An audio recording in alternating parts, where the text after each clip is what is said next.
आप देख रहे हैं एसडीएम न्यूज़। मैं हूं रियाज अंसारी। आज हम तैयब ज़फ़र साहब के पास आए हैं। जैसा सबको पता है, लेकिन हम नए नाज़रीन जो देखने वाले हैं उनको बताना चाहते हैं कि ये तारीख़ शहर औरंगाबाद की उर्दू अदब की उभरती वो शख्सियत है कि जिनके ज़रिए से आज कई युवा पीढ़ी, कई नौजवान तरग़ीब पा रहे हैं, उनको एक रहनुमाई हासिल हो रही है। एक बहुत खुशी की बात है कि तारीख़ शहर जो उर्दू अदब का गहवारा है और उसमें से इस तरह की एक नई नस्लें परवान चढ़ रही हैं। आइए मैं आपसे रूबरू कराने जा रहा हूँ। तैयब साहब, सबसे पहले आपको मैं ख़ुद एक सहाफ़ी होने के नाते दिल की गहराइयों से मुबारकबाद पेश करता हूँ। और इसी तरह से तैयब डायरीज़ जो आपका ये चैनल है और इसी के ज़ेर एहतमाम आप दिल नादा एक शो करते हैं, तो ज़रा हमारे नाज़रीन को बताना चाहेंगे कि आपका मकसद क्या सबसे है? पहले तो मैं आपका शुक्रिया अदा करता हूँ जी। कि आपने वक्त दिया और बड़ी आपकी मेहनतें रही है मेरे किसी भी प्रोग्राम के अंदर और आपकी रहनुमाइयाँ रही है। मैं इसके लिए आपका शुक्रिया अदा करता हूँ। रही बात तैयब डायरीज़ की, तो तैयब डायरीज़ शुरू ही जब हुआ था, ये हमने कई साल पहले इसको शुरू किया था और कई साल पहले इसके डिस्क्रिप्शन में जो लिखा हुआ था वो ये था कि उर्दू अदब के लिए, जी। शायरी के लिए और पोएट्री के लिए ये चैनल काम करेगा। लेकिन किसी वजूहात की वजह से बंद रहा। उसके बाद जब 2020 आता है तब हम जाकर अभी हमने जश्न इक़बाल मनाया शहर में। जश्न इक़बाल जब मनाया तो उसकी कुछ कमेटियाँ बनी थी और उसके अंदर मेरी एक ज़िम्मेदारी ये थी कि मैं जो है तो उर्दू अदब वालों से इंटरव्यूज़ करूँ। उसमें मैंने एक इंटरव्यू किया उन जनाब इफ्तिकार ज़की साहब का, जो बीड़ से आते हैं। उन्होंने इंटरव्यू में एक बात ऐसी बताई जिसकी बिना पर हमने असर-ए-नौ इस चैनल को शुरू करने की जो है तो काविशें की और मेहनतें शुरू कर दी। उन्होंने ये कहा कि मैं किसी प्रोग्राम में था और मैंने उस प्रोग्राम के अंदर जो है तो किसी से एक शेर सुना और उन्होंने वो शेर का हवाला अल्लामा इक़बाल के नाम से दिया और वो शेर मुझे बहुत पसंद आया। तो मैंने फिर अल्लामा इक़बाल को पढ़ने के लिए उर्दू सीखा हूँ और जब मैंने उर्दू सीखा तो मुझे फ़ारसी भी सीखनी पड़ी क्योंकि अल्लामा इक़बाल का कलाम फ़ारसी में भी है। मैंने फ़ारसी भी सीखी। तो वो कहते हैं कि मैं मराठी मीडियम से आता हूँ। मैंने उर्दू सीखी, मैंने फ़ारसी सीखी और मैंने इक़बाल को पढ़ना शुरू किया और हाल ये है कि आज माहिर इक़बाल के नाम से जाने जाते हैं। और उन्होंने कहा जब मैं माहिर इक़बाल हो जाता हूँ और जब मैं इक़बाल को पढ़ता हूँ तो मुझे एक चीज़ समझ में आती है कि वो जो शेर मुझे पसंद आया था वो अल्लामा इक़बाल का था ही नहीं। तो उन्होंने एक मेहनत ये शुरू की कि फिर मैंने कहा, उन्होंने ये कहा कि मैंने ये मेहनत शुरू की है कि जो अल्लामा के नाम से शेर मनसूख किए जाते हैं, मैं उनको छाँट के अलग करूँ और लोगों को बताऊँ ये अल्लामा के नहीं हैं। जिसके अंदर आला मियारी है इसमें कोई शक नहीं, बहुत सारे गैर मियारी भी है जिसका कोई मियार ही नहीं है लेकिन अल्लामा के नाम से। तो तब जाके हमको ये हुआ कि यार एक मराठी मीडियम से आने वाला आदमी इतनी मेहनतें करके अगर माहिर इक़बाल बन सकता है, तो हम तो उर्दू मीडियम से आते हैं। हमारे घराने उर्दू है, हमारा कल्चर उर्दू है, हमने परवान उर्दू के साये में करी है, तो फिर हमारी भी कहीं ना कहीं जिम्मेदारी बनती है कि हम उर्दू के तई काम करें। तो हमने फिर जो है तो इसको असर-ए-नौ शुरू करने की कोशिश की और 3 दिसंबर को तैयब डायरीज़ प्रेज़ेंट दिल-ए नादा की जो है तो ओपनिंग सेरेमनी थी जिसमें आप भी मौजूद थे। जनाब नूरुल हसनैन साहब के हाथों इसकी ओपनिंग हुई। अब उसके बाद जब हमने चैनल की ओपनिंग तो कर दी, फिर हमको ये था कि भाई चैनल में होगा क्या-क्या? क्योंकि जब ओपनिंग की तो ये एक ही मकसद था कि उर्दू अल्फाज़ व माने हम बताएँगे और तैयब डायरीज़ के ऊपर जो शो चलता है दिल-ए नादा, मैं खुद उसको होस्ट करता हूँ। उसके ऊपर रोज़ाना हम एक अल्फाज़ लेते हैं, उसके माने बताते हैं, साथ में उस अल्फाज़ को कितने शोरा ने किस अंदाज़ में पेश किया, उनके जो है तो शेर भी हम बताते हैं। मतलब ये है कि एक अल्फाज़ ले लो, जैसा हमने लफ्ज़ लिया क़ल्ब, तो क़ल्ब के माने बताए दिल, अंग्रेज़ी में हार्ट और अगर हिंदी में जाए तो हृदय। ठीक है, ये हो गए 3 लैंग्वेज में एक अल्फाज के माने। साथ में हम जो है तो कम से कम 5 शोरा के अलग-अलग शेर सुना देते हैं कि कौन से शायर ने इस अल्फाज को किस तरह से इस्तेमाल किया और आम आदमी आम ज़बान में इसको किस तरह इस्तेमाल कर सकता है। मतलब एक छोटा-सा क्या बोलेंगे इसको, एक मकतब की तरह हम लोग कर रहे हैं। अब फिर जब ये हुआ कि ठीक है एक शो तो चल रहा है, लेकिन नए लिखने वालों के लिए, नए पढ़ने वालों के लिए क्या किया जाए? तो फिर ये हुआ कि बड़े-बड़े मेट्रो सिटीज़ में कल्चर है कि ओपन माइक सेशंस होते हैं। अगर आप देश के बाहर जाएँगे ना तो पोएट्री सेंटर्स हैं। हिंदुस्तान के बाहर अगर आप जाएँगे, ख़ास तौर पे यूरोपियन ममालिक के अंदर आप देखेंगे ना साहब, तो पोएट्री सेंटर्स हैं। तो वहाँ पर बच्चे जो है तो अपना लिखा हुआ लाते हैं, एक दूसरे को सुनाते हैं, एक दूसरे की तशरीह करते हैं, और वो इंतज़ाम हमारे पास यहाँ मौजूद नहीं है। हमारे पास कई पोएट्री सेंटर्स हैं, नहीं है। तो हमारे पास ये कल्चर परवान चढ़ा है बजरिए इंटरनेट के लोग के अंदर ओपन माइक सेशन होते हैं, जिसके अंदर शहर के हिंदुस्तान के अक्सर मेट्रो सिटीज़ के अंदर ये देखा गया है। दिल्ली है, बॉम्बे है, बेंगलुरु है, हैदराबाद है, इसके अंदर हमको ये देखने को मिला है। तो फिर हमको ये लगा कि ये चीज़ शहर औरंगाबाद में आनी चाहिए, क्योंकि शहर औरंगाबाद उर्दू का गहवारा है, और जब उर्दू का गहवारा है और यहाँ के लिखने वालों को अपना कलाम सुनाने के लिए बम्बई जाना पड़े, दिल्ली जाना पड़े, बेंगलुरु जाना पड़े, उससे बेहतर है उनके लिए ओपन माइक का जो है तो शहर औरंगाबाद में इंतजाम किया जाए। जफर साहब, मैं आपको नहीं आप बोलिए। जफर साहब, मेरा सवाल ये है कि मैं खुद भी जो है तो उर्दू अदब को बहुत चाहता हूँ, जी जी जनाब। और मैं भी कोशिश कर रहा हूँ कि उर्दू अदब को सीखूं, जी जी इससे जी। और ज़्यादा से ज़्यादा जुड़ सकूं।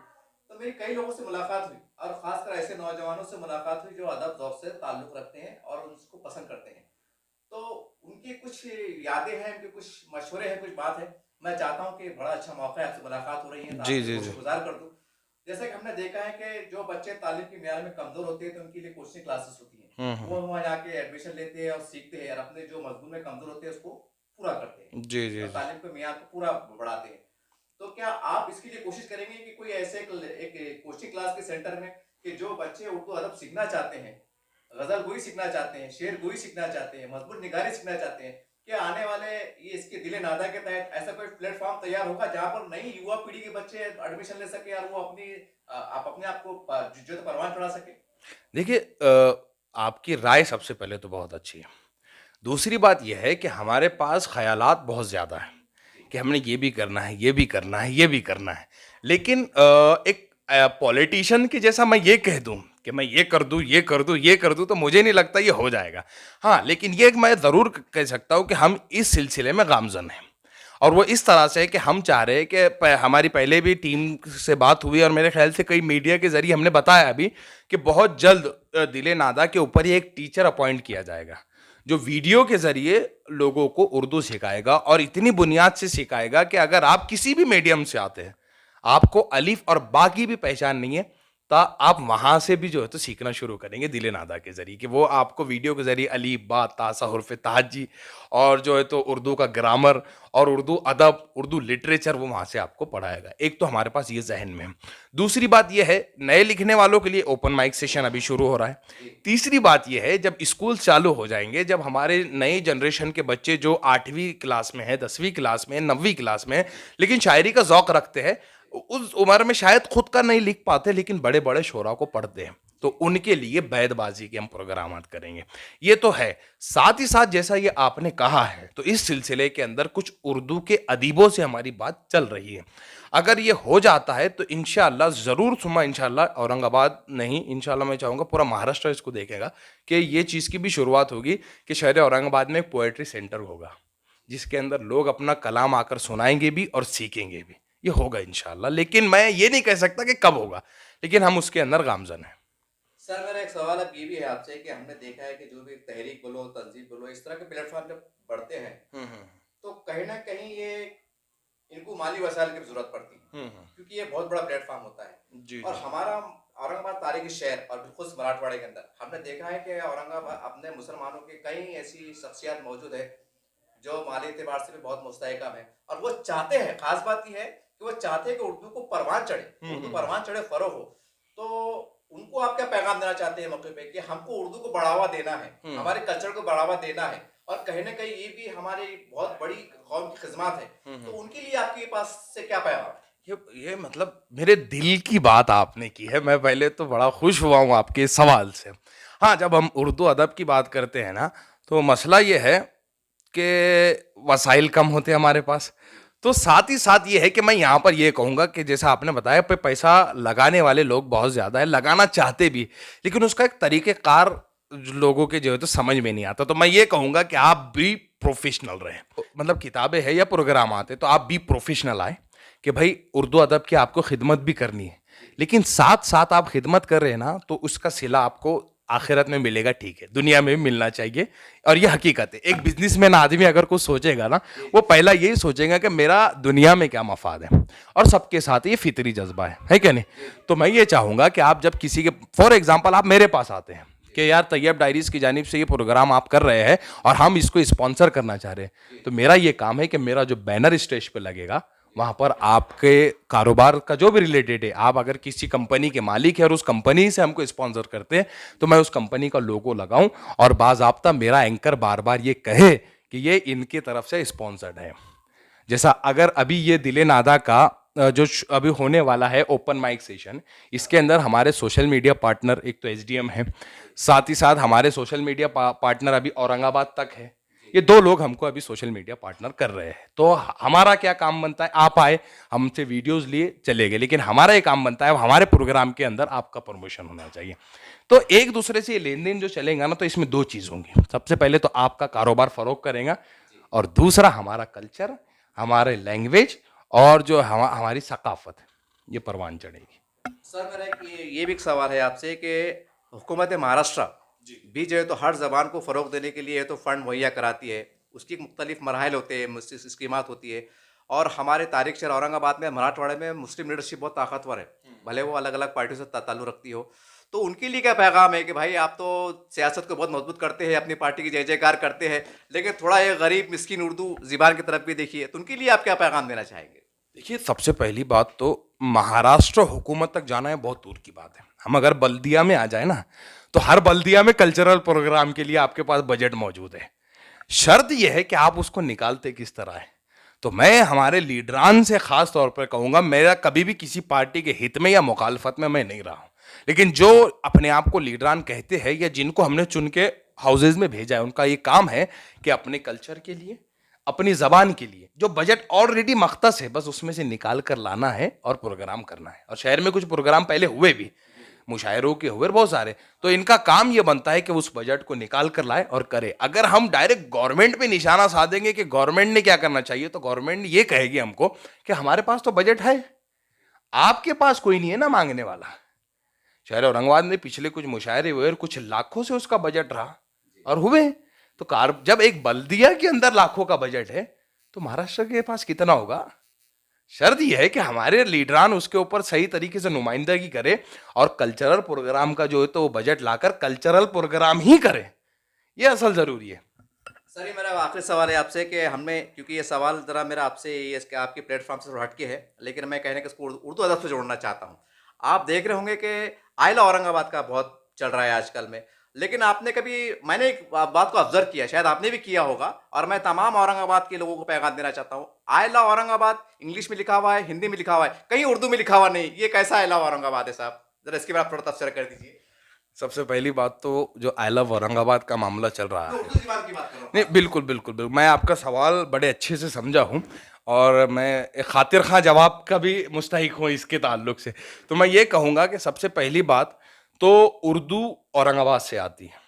हम लड़ते हैं कि रेलवे स्टेशन पे उर्दू में नाम क्यों नहीं है, और जो है तो एयरपोर्ट पे उर्दू में नाम क्यों नहीं है। हम लड़ते हैं हम बल्दिया पे उर्दू में नाम लिखेंगे, लेकिन जो चीज़ें हमारी हुदूद में हैं, जो चीज़ें हमारी हद में हैं, और हम जब हमारी हद की बात करते हैं तो फिर हम आई लव औरंगाबाद अंग्रेजी में लिख रहे हैं, हिंदी में लिख रहे हैं। तो मैं चाहूँगा ये जो भी कर रहे हैं बड़ी अच्छी चीज़ है, तो इनका काम है कि ये उर्दू में भी लिखे।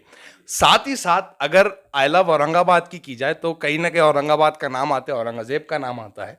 तो औरंगज़ेब रहमतुल्लाह अलैह का ये शहर है, और कोई भी शहर का नाम तभी पड़ता है, वही रख सकता है शहर का नाम जिसने शहर को बनाया। बड़े शहर की बातें छोड़ दीजिए, अगर आप मुख्तसर छोटे छोटे इलाकों में जाएंगे ना, अगर आप नारेगांव की प्लॉटिंग में जाओ, तो फॉर एग्जांपल मैंने प्लॉटिंग डाला है तो मैंने मेरे बच्चे का नाम रख दिया। नारेगांव में आपको कौसर पार्क मिल जाएगा, बिस्मिल्लाह कॉलोनी मिल जाएगी, इब्राहिम पार्क मिल जाएगा। ये कब हुआ? उन लोगों ने उस एरिया की बुनियादें डाली है ना। तो इसी तरह से अगर कोई और नाम किसी शहर का रखना चाहता है, तो हमारे तरफ से ये राय हमेशा से रही है कि एक मुकम्मल शहर बनाया जाए, मिसाली शहर बनाया जाए, ऐसा शहर बनाया जाए कि जिसको देखने पूरी दुनिया है कि ऐसा शहर, अगर किसी को एक मुकम्मल शहर देखना है तो वो शहर देखो, और उसका जो नाम आपको रखना है रखिए। पुराने शहरों के नाम बदलकर अगर तकदीरें बदल जाएगी तो बहुत अच्छा है। फिर हर दिन हर चीज जगह का नाम बदला जाए। मेरी गली में अगर सड़क पे गड्ढे हैं तो वो प्रैक्टिकल काम करने के अलावा सड़क का नाम बदलने से अगर वो गड्ढे भर जाते हैं तो बहुत अच्छी बात है, हम सड़क का नाम बदलेंगे। ये थे तैयब ज़फ़र साहब, और हम समझते हैं और लगभग तमाम औरंगाबाद के आवाम जानते हैं कि तैयब ज़फ़र साहब को अदबी, समाजी और तमाम अलग अलग मैदानों में एक सबक़त हासिल है, और हमारी भी नेक तमन्ना इनके साथ है कि ये आगे बढ़े। और जिस तरह से इनका एक मिशन है कि एक आने वाली नई नस्ल पीढ़ी को जो है तो अपने अदब से, अपने कल्चर से आशना कराना और उनसे क़रीब करना, उनको जोड़ना, वाकई ये बहुत बड़ी कौम की खिदमत का काम है और कौमी जज्बे का काम है।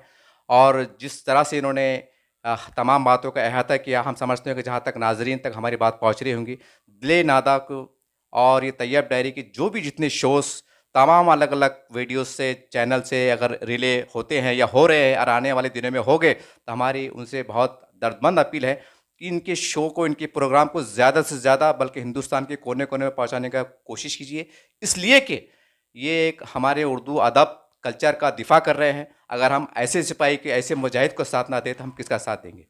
शुक्रिया।